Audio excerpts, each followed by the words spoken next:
آج کی اس کلاس میں ہم مطالعہ کریں گے بچوں ہماری درسی کتاب گلستان ادب کے حصہ نظم کے سبق نمبر 15 کا، جس کا عنوان ہے مرثیہ۔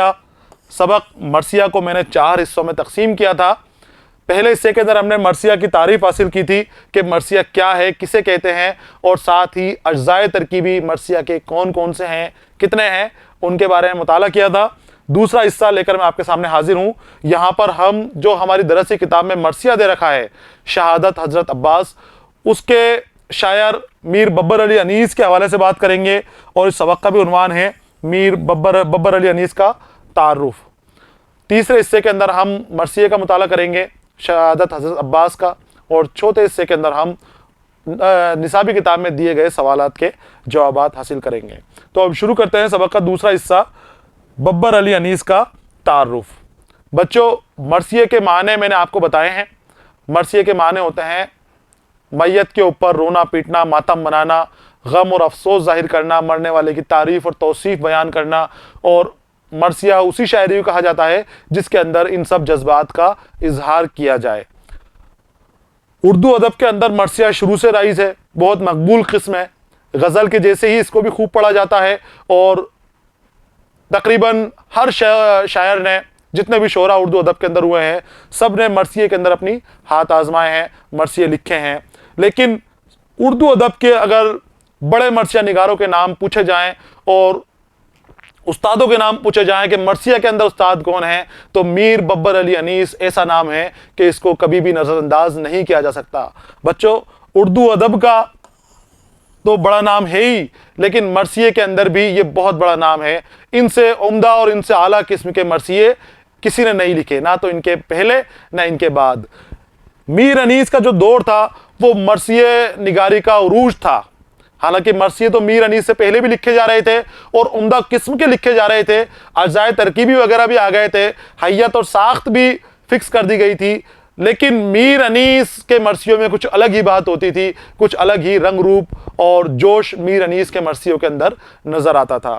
میر انیس کے بچوں پورا خاندانی شعرا تھا، شاعری کے اندر تھا پورا کا پورا خاندانی۔ میر حسن آپ کے پردادا تھے، اس کے بعد آپ کے دادا، آپ کے والد اور آپ خود عمدہ پائے کے شاعر ہوئے ہیں۔ تو شاعری کا سلسلہ آپ کے خاندانی چلتا ہے، نسب سے چلتا آ رہا ہے۔ بہت اچھی اور عمدہ قسم کی شاعری کرتے تھے، غزلیں، منقبتیں، رباعیاں وغیرہ بھی آپ نے لکھی ہیں، لیکن مرثیہ کے اندر جو آپ کو عبور تھا وہ دوسری صفت کے اندر، دوسری صنعتوں کے اندر آپ کو نہیں مل پایا ہے۔ تو شروع کرتے ہیں ہم میر ببر علی انیس کی زندگی کے حوالے سے۔ میر ببر علی نام تھا اور انیس آپ کا تخلص تھا۔ فیض آباد میں پیدا ہوئے۔ انیس کے اجداد دہلی کے رہنے والے تھے۔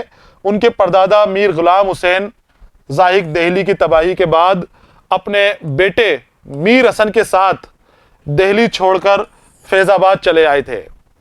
میر انیس نے اپنے والد میر خلیق کے زیر سایہ تعلیم و تربیت حاصل کی۔ گھر پر ہی اس وقت کے بچوں کی روایت تھی کہ تعلیم و تربیت کا کام گھر سے ہی دیا جاتا تھا، چھوٹے بچوں کی تعلیم و تربیت گھر سے ہی مکمل کی جاتی تھی، اور جب وہ تھوڑا بڑا ہوتا تھا تو اس کو کسی استاد کے زیر دے دیا جاتا تھا، پھر وہ استاد اس کی تعلیم مکمل کرواتا تھا۔ تو میر انیس کی بھی بابتائق روایت اس وقت کی گھر پر ہی تعلیم پوری ہوئی۔ میر نجف علی فیض آبادی اور مولوی حیدر علی لکھنوی سے بھی تعلیم حاصل کی آپ نے۔ انیس کی والدہ بھی ایک تعلیم یافتہ خاتون تھیں اور فارسی زبان نیز مذہبی امور سے کافی واقفیت رکھتی تھی۔ فارسی زبان میں بھی، اور جو مذہبی حدیث وغیرہ کی کتابیں تھیں ان سے بھی بہت اچھی واقفیت تھی۔ عالم خاتون تھیں، عالمہ خاتون تھیں، اور اس کا اثر آپ کے اوپر ہی پڑا، انیس کے اوپر ہی پڑا۔ آپ کی پرورش بھی اپنے میر انیس کی والدہ نے انہی عالمانہ تربیتوں کے ذریعے کی۔ انیس کی ابتدائی تعلیم و تربیت میں ان کی والدہ کا بھی بڑا ہاتھ رہا۔ آگے آتے ہیں۔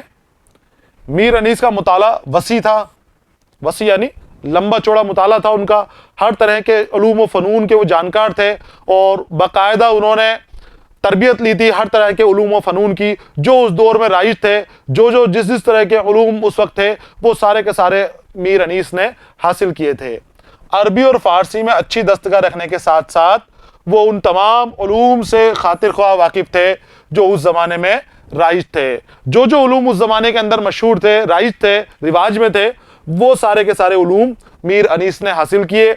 قرآن و حدیث، عروض، منطق، فلسفہ، طب، رمل وغیرہ سب میں انہوں نے اچھی استعداد بہم پہنچائی. ان کے علاوہ وہ فن سپاہ گیری اور فن شہ سواری سے بھی بخوبی واقف تھے. اور یہ جو انہوں نے فن حاصل کیے تھے، سپاہ گیری، سپاہیوں کا اور شہ سواری کا علم جو حاصل کیا تھا، انہی علم کے اثرات آپ کے مرثیے کے اندر بھی ہمیں جاں بجا نظر آتے ہیں. آپ کو جو سامان ہوتے ہیں فوج کے اندر استعمال کیے جانے والے، ان کی پوری معلومات تھی، اور ان سامان کا بھی وہ اپنے مرثیوں کے اندر خوب ذکر کرتے تھے کہ کیا کیا چیز کا کس طرح استعمال کیا جاتا ہے.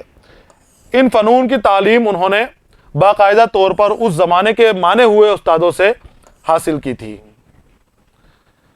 میر انیس نہایت خوددار اور پابند وضع شخص تھے. یہ بات مشہور ہے میر انیس کے بارے میں کہ اس وقت کے جو شاعری ہوتی تھی، غزل لکھنے والے، مرثیہ لکھنے والے، تو جیسے ہی کوئی نواب کی مجلس وغیرہ ہوتی، کوئی محفل ہوتی، فوراً وہاں پہنچ جاتے، بغیر بلائے کئی شعراء پہنچ جاتے تھے اور نوابوں کو خوش کرنے کی کوشش کرتے تھے. لیکن میر انیس کے اندر یہ بات تھی، بڑے خوددار آدمی تھے، کبھی بھی کسی کو خوش کرنے کے لیے اپنی شاعری نہیں لکھی، کبھی کسی کو راضی کرنے کے لیے، نواب کو راضی کرنے کے لیے یا حاکم کو راضی کرنے کے لیے اس کے دربار کے اندر نہیں گئے. جہاں سے بلاوا آیا، بلایا گیا، باعزت بلایا گیا، وہیں آپ گئے. تو بڑے خوددار اور پابند وضع شخص تھے. وہ اپنے خاندان کی عزت اور اپنے بزرگوں کے علم و فضل پر بڑا فخر کرتے تھے، اور جا بجا انہوں نے اپنے کلام کے اندر بھی اس بات کو شامل کیا ہے. ان کو فخر ہے، مداح کا باپ مداح، مداح کا دادا مداح، اس طرح کے انہوں نے اشعار شامل کیے ہیں. تو جو ان کے اجداد ہیں، اپنی روایت کے اوپر، اپنے اجداد کے اوپر، وہ اپنے ورثے کے اوپر فخر کرتے تھے. تکبر نہیں تھا انہیں، فخر تھا ان کو اپنے اجداد کے اوپر. مرثیہ پڑھتے وقت وہ اپنی آواز کے اتار چڑھاؤ اور چہرے کی حرکات و سکنات سے سارا منظر دل نشین کر دیتے تھے. چہرے کی حرکتوں سے، بناوٹ سے، اوپر نیچے کر کے اور آگے پیچھے کر کے، آنکھیں چلا کر، چہرہ بنا کر، وہ مرثیہ پڑھتے وقت جذبات کو ظاہر کرتے تھے، منظر نگاری کرتے تھے اور مجلس میں سما باندھ دیتے تھے. میر انیس کے والد آخری عمر میں لکھنؤ چلے آئے، تو میر انیس بھی ان کے ساتھ لکھنؤ چلے گئے.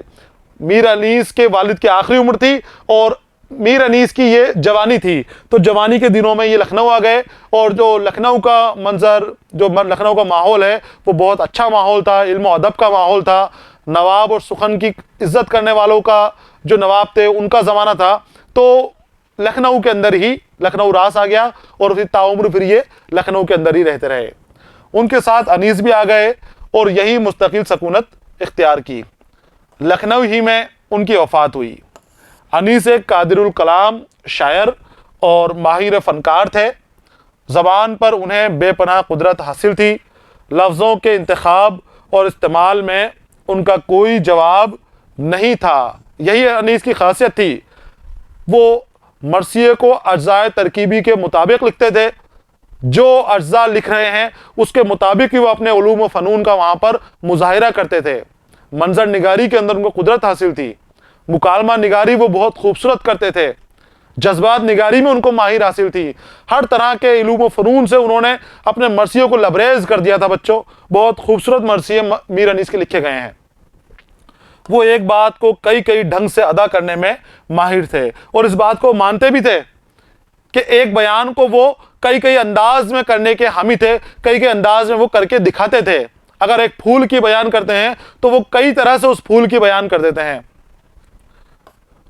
مشکل الفاظ اور عربی فارسی تراکیب اور محاورات کو بھی بہت لطیف پیرائے میں نظم کرنے میں انہیں ملکہ حاصل تھا، یعنی انہیں عبور تھا. جو عربی الفاظ تھے اس وقت کی، جو اردو کے اندر مشکل الفاظ تھے، انہیں بھی وہ سہل زبان کے اندر، لطیف انداز کے اندر پیش کر دیتے تھے اور بہت آسان زبان کے اندر وہ اپنے کلام کو لکھتے تھے. نازک خیالات اور لطیف سے لطیف کیفیات کی ترجمانی وہ نہایت مناسب الفاظ اور بے حد مؤثر انداز میں کرتے ہیں. نازک خیالات ہوتے ہیں کہ کئی بار کہ جہاں پر ادب کے دائرے میں رکھ کر بات کہی جاتی ہے تو ان چیزوں کا وہ بہت خیال رکھتے تھے اور مؤثر انداز میں وہ باتیں کہہ دیتے تھے کہ دوسرے شعراء اس کے اندر بے ادب ہو سکتے ہیں یا بات کو چھپا سکتے ہیں یا مبالغہ کر سکتے ہیں، لیکن میر انیس جہاں جو ہے اس کو اسی انداز میں خوبصورت طرز کے اندر کہنے کے اندر عبور حاصل تھا، قدرت حاصل تھی۔ تو بچوں یہ ہوئی میر انیس کی زندگی سے متعلق کچھ باتیں اور ساتھ ہی طرز تحریر اور کلام کی خصوصیات، ان کا انداز بیان میر کا، ان سب چیزوں کے بارے میں ہم نے مطالعہ کیا۔ سبق کا دوسرا حصہ تھا بچوں جو مکمل ہو گیا ہے۔ اگلا حصہ جو حضرت عباس کی شہادت کے اوپر منحصر ہے، شہادت حضرت عباس مرثیہ ہے، اس کا ہم مطالعہ کریں گے۔